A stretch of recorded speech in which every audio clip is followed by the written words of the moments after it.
En un Estado de Derecho, en una república, se supone que el Poder Legislativo forma un importante contrapeso respecto al Poder Judicial y al Poder Ejecutivo.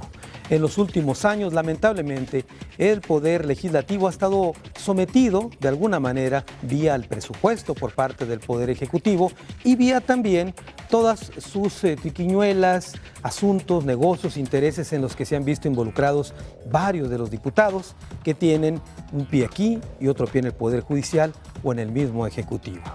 Esta situación del Congreso le ha impedido hacer precisamente la labor para la cual fueron electos los diputados, legislar en favor de la ciudadanía. Por eso se supone que son representantes populares.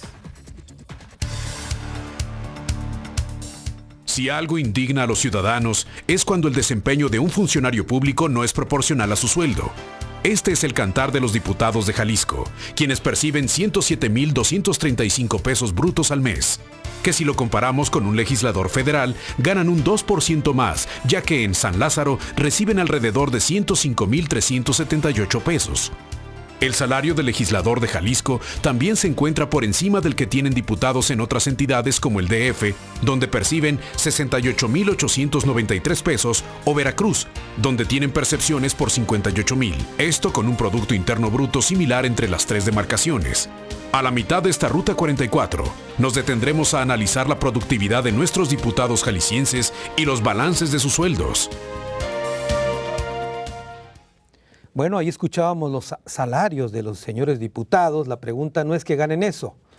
La pregunta de fondo es si lo desquitan. Saludo con mucho gusto a Andrés Valdés Cepeda, académico del CUSEA de la Universidad de Guadalajara. Andrés, bienvenido. Carlos, un placer. A ver, estábamos comentando antes de entrar al aire esta historia de desprestigio que tienen los diputados no es nueva. El primer gran escándalo de los diputados a nivel nacional se da en 1828. Hubo una elección, la primera elección federal. Fueron candidatos Vicente Guerrero, fue candidato Gómez Pedraza, Manuel Gómez Pedraza y Anastasio Bustamante. Y el Congreso decide anular la elección. Acusaciones de fraude electoral, acusaciones de campañas negativas y sobre todo del desconocimiento de un candidato. Vicente Guerrero desconoce el resultado y llama presidente espurio a Manuel Gómez Pedraza. Y el primer escándalo nacional fue que el Congreso le hizo caso y que finalmente tomó partido. Por Vicente Guerrero, que fue un escándalo, podemos decir, de carácter político. Sin embargo, en la etapa en la que conocemos como el partido hegemónico de Estado, donde el PRI gobernaba, a los diputados básicamente se les tildaba de levantadedos. O sea, eran diputados que estaban disciplinados a la orientación política y a la decisión del Ejecutivo Federal. Era el planteamiento. Sin embargo, hoy día los escándalos tienen que ver más que nada con el uso o el abuso de los recursos públicos, que sí se daban en el pasado, pero que son más recurrentes en la actualidad. ¿Quiere decir que la alternancia no cambió el sentido o la imagen, por lo menos, de los diputados? La aspiración nacional con la alternancia era reducir al mínimo la corrupción en el gobierno. Y como lo vemos, pues no ha desaparecido ni a nivel federal ni a nivel estatal. Y a la luz de los resultados, porque un diputado es electo para que legisle particularmente, no para hacer otro tipo de labores o gestiones. Es legislar, es fiscalizar, también nombran los magistrados, los consejeros electorales, o sea, tiene varias funciones, pero principalmente, como se señalaba, tiene que ver con fiscalizar el uso de los recursos públicos y legislar en beneficio de la población, en este caso de Jalisco. E indudablemente, yo creo que no podemos descalificar a todos los diputados ni a todas las legislaturas. Claro. Ha habido excesos, ha habido abusos, y finalmente creo que no ha predominado ese principio juarista de la medianía, la honrada medianía en los funcionarios públicos, en los diputados en particular, y de cierta medida eso ha generado pues la crítica social, que en este caso es natural que se dé, y la desconfianza que existe de muchos sectores de Jalisco. Andrés, se supone que los diputados son representantes del pueblo. Por lo menos así se dice en teoría. En la teoría democrática. Así es, y que ellos hacen campaña por un fragmento de una ciudad, por ejemplo, por un distrito electoral, y se supone en teoría que son electos para representar a los ciudadanos.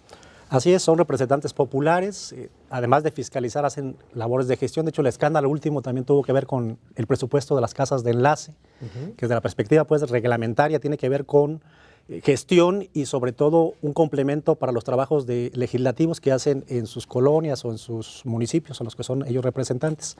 Sin embargo, creo yo que los políticos en general y los diputados en particular no le han cumplido suficientemente a la ciudadanía y de ahí se debe la desconfianza y la crítica que existe actualmente. También lo reitero, o sea, no podemos generalizar, hay diputados más trabajadores, vamos a decir, más honestos, y algunos sí han abusado, y muchas veces por ese abuso pues se ha magnificado y finalmente le ha pegado a toda la institución parlamentaria. Ahora, déjame detenerme en el tema financiero, finalmente vienes del CUSEA, para apuntar este asunto. El tema de las casas de enlace, el presupuesto que tienen para ejercerlo casi en forma discrecional.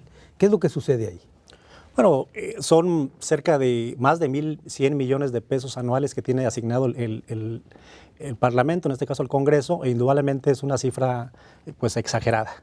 Estamos diciendo que estamos viviendo en un país de pobres en medio de una clase política enriquecida, y eso genera indignación y malestar social. El uso y el abuso pues, se ha documentado en la prensa, gente que no trabaja, empleados que a veces no checan, y finalmente también diputados que tienen un sobresueldo a través del uso de las casas de enlace. Y eso pues ha generado lo que estamos viendo. Finalmente hay una especie de linchamiento social por el abuso de la actual legislatura. Linchamiento social que, como tú bien dices, no hay que generalizar, pero que por unos la llevan todos. Así es, pero finalmente lo más preocupante es que se desprestigia una institución parlamentaria que, como tú lo señalabas, tiene que ver con la propia constitución de un Estado democrático. Y en la medida que se debiliten las instituciones de la democracia, estamos debilitando la propia democracia.